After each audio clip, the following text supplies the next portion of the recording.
Hello everyone, this is Zainab Musavi. In this video, I'd like to show the blocks that I've added to my course.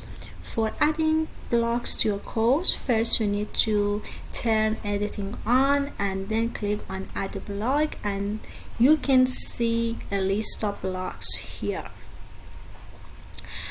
Let's see what blocks I've used in my course. I use dictionary because my students are studying English, they are EFL students, so for doing their projects they need a dictionary.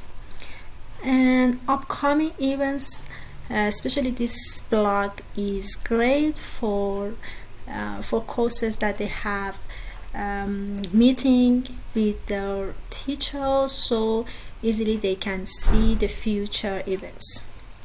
Calendar to show the date, completion progress to see students progress, to that students can see their progress, which activities they have done, which activities they need to do, and if it is blue they just need to click on it and directly go to the required activities. Easily they can see their own progress.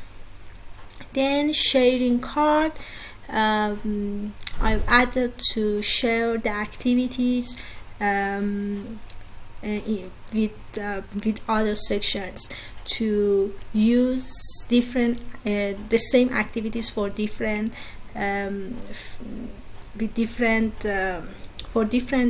sections.